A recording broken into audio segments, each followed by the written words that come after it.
She's a student, an athlete, a model, and anything she puts her sharp mind and boundless energy into. Let's meet a real-life Renaissance woman. In the studio tonight, Bethany Talbot. Hello. Bethany, good evening. Thank you so much for the time. for Please have a having seat. me. This is awesome right here. All right.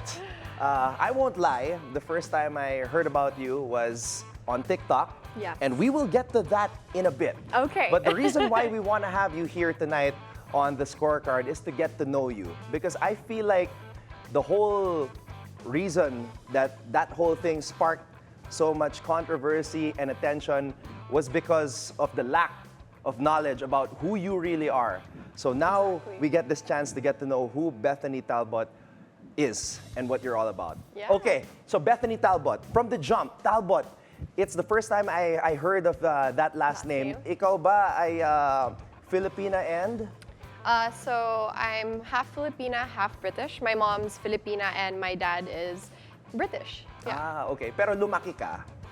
I was born in England, Oh, but our whole family moved to Bacolod when I was around 4 years old. So basically, dito po ako lumaki sa Pilipinas. Ayun. Yeah. So malinaw. And Yes. you're wearing your jersey. You played in the am. UAAP, of course, for the University of the Philippines. I know Bacolod is one of the hotbeds pagdating sa football, lalo na Yes. sa Barotac Nuevo area. But that's not in Bacolod, right? Iloilo. Iloilo yun. Yes. So ano, across. But still, very near. Very near. Okay, so paano ka naman nahilig sa football? Feel ko parang inevitable talaga na pupunta ako sa football. But to be fair, hindi naman ako pinilit mag-football. Okay. My dad played football back in England, where parang football capital na din doon. Yeah. Parang it's in our blood. But yeah, he played there, he coached there. And when he came to the Philippines, he actually retired na, supposedly. But then parang hindi niya napigilan kasi nakita niya sa school namin doon, walang football. Ah, ganon. So Okay, siya okay. actually yung pioneer and nagsimula ng football doon sa school namin in Bacolod. So parang doon na din ako nag-start. Parang napapanood ko lang yung kuya ko yung nauna. Okay. And napapanood ko lang siya, tapos sabi ko, nagbabale ako noon. Ah, Yung parang, okay. doon dapat, di ba yung as a girl, parang doon ka sa girly na activities. Pero nakita ko siya, tapos sabi ko, parang gusto ko to. Gusto ko to i-try. So ayun, pinilit, yung mom ko talaga yung pinilit ko. Dad ko syempre happy na happy. Pero yung mom ko yung parang, wag na. Like doon ka na lang sa ballet na parang mas malinis yung skin, hindi ka iitim, hindi ka susugatan. Sabi ko, no. Gusto ko talaga i-try. So ballet was kind of like your first favorite pastime?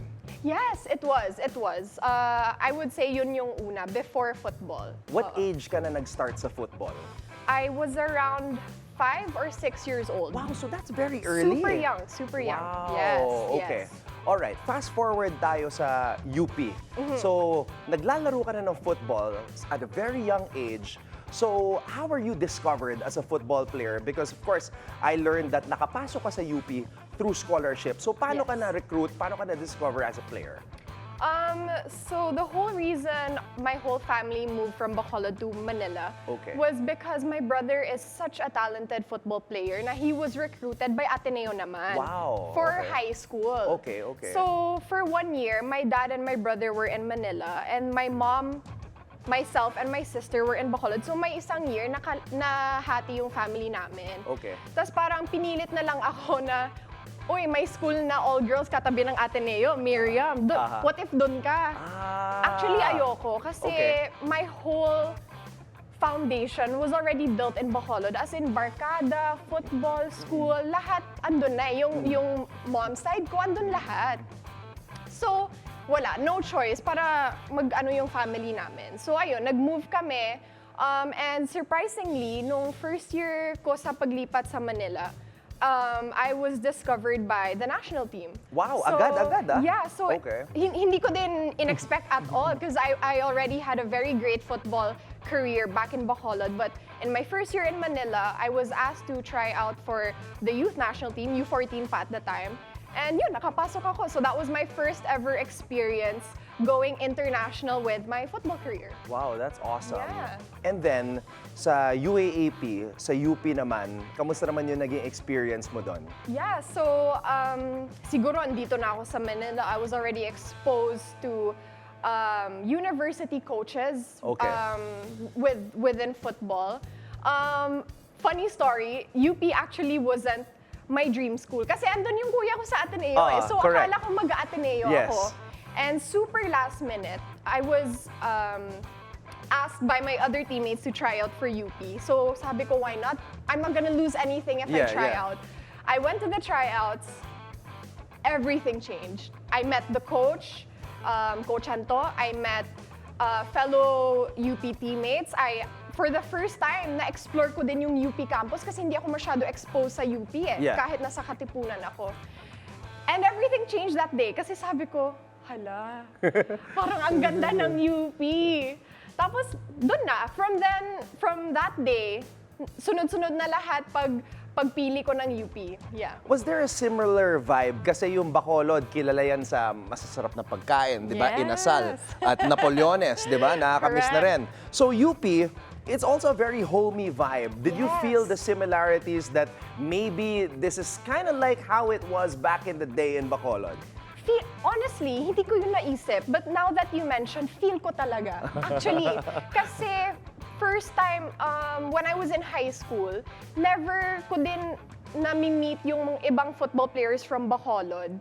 So parang super paminsan lang. Pero when I went to UP, ang dami kong nakilalang Bisaya. May nakilala din ako na from Bacolod. So parang, I guess that makes sense. Siguro may hinahanap ako na homey feeling na hindi ko alam na hinahanap ko din pala. Oo. And of course, maliban sa pag-football mo, you also got into modeling at a very young age and this gave you a chance to earn. Could you tell us about that? So because I started football at a very young age, football was really all I knew. It was my whole life. As in, Monday to Friday, Saturday, Sunday, lahat yun football. As in lahat. Tapos, the pandemic came, football stopped. Yeah. So doon lang ako parang, since 5 years old ako, doon lang ako nagka-time. Ever. So sabi ko, why not try to explore other hobbies or other interests? Yes. So, doon, timing may nag-approach sa akin about modeling. Sabi ko, why not? May oras naman eh. So, ayun, trinay ko without any expectations. And yun, tuloy-tuloy din lahat. And eventually, it became my profession. So, And it also became your content on Yes, TikTok, which you yes. got into during the pandemic. Now we will Also. get to that viral video, which has garnered 5.7 million views as of me checking just moments ago. Bethany here has more than 800,000 followers on TikTok. How much has your life changed since you decided, no, I am not going to stay quiet. I am going to speak up, stand up for myself, and for what I believe in. Paano nagbago yung buhay mo after that viral moment? Surprisingly, super unexpectedly, so much changed. If you know my content, parang medyo on the unserious side ako. Medyo mas funny, entertainment yung mga content ko. And that was the first time ever that I responded to any negative comment. And I felt that it was right. Yeah. The people in my life, my family, my friends, they were all so proud of me when they watched that video because they felt na I couldn't have explained myself any better. And I knew I had one chance, and I knew I had to do it right. And pinag-isipan ko din talaga yung mga sinabi ko. It wasn't on a whim naman. Wala Yeah. naman akong necessarily galit Yeah. when making that video. The emotion I felt was just very misunderstood. I just felt very misunderstood. And I felt na baka nga kulang ako sa videos na mas makikilala pa ako. So I think parang timing na din for that controversy to happen, for me to be able to just let people know more about me, my background, my family, how I got to where I am now. Siguro people think na everything I have now came so easy to me. Although I am lucky in a lot of ways, it was a long journey. It was a long journey. And I guess that was also something I wanted to explain through that video.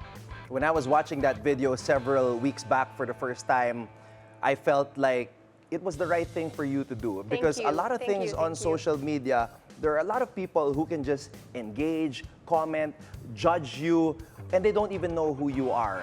Yeah. And I'm pretty sure maraming nanonood ngayon who feel a certain way, feeling like they're lost, feeling like people don't know who they really are. So what is your message to anybody who's watching right now who might feel that way, who might feel that they're being attacked on social media? How would you encourage or motivate them to try to stand up and speak up for what they believe is right and for the truth? I remember one thing people kept asking me after I posted that video was, "Are you okay? How are you?" Sabi ko, wala, nakatulog ako ng maayos. Parang sabi ko, when I posted that video that same night, that same day I was getting all those comments, I slept so well. And I would say to people on social media, content creators who might be experiencing the same thing, is first you have to know who you are. Because I think that's what made me feel or sleep well that night. Kasi in the first place, alam na alam ko, kilalang kilala ko yung sarili ko. So when I made that video, it was just pure confidence din kung sino talaga ako and kung saan ako galing. So if you are getting comments like that, negative feedback like that, just remember who you are. And if you do, I think you'll be able to respond to comments and feedback like that, hopefully in a good way. So I think, again, just be confident talaga kung sino ka. Yeah. So right now, I know Bethany as somebody who used to be a BS Math student, but now nag-shift ka Yes. into BS Social Work. BS Social Work. Yes. You also still play football. You just played in the celebrity event for the Yes. Ascals. How was that? Grabe, sobrang saya. So, with dalawang sugat pa ako dito. May souvenir pa. May souvenir pa ako. Hindi, pero sobrang saya talaga. I did decide to take a break since my last UAAP, but that doesn't mean that football has stopped for me. Aside from playing football for fun, And football under the rain, too. And football under the rain. Football has basically become my advocacy. I have a younger sister, she's 12 years old, who plays football. And because parang na-timing lahat with me shifting to be a social work, with me stopping football, parang mas nag-grow yung passion ko in a different aspect with football. Parang sabi ko, okay, nag-stop na ako maglaro, pero football will never leave who I am. So parang dun ko na feel na, okay, I've stopped playing, and now I have more time to do something else for football. So that's what I'm slowly transitioning into is to try and give back and help football further grow in the Philippines. And I think that's just right, because at the end of the day, well, you had a short ballet era, pero since 5 years old, 6 years old, football talaga, and up to Football now, talaga. that's still who you are. Yes. All right, so keep being you, Bethany, and keep standing up for what you believe in. Thank you so much for you. sharing with us Thank your you. message here on the Scorecard. Thank you. Thank you so much for having me.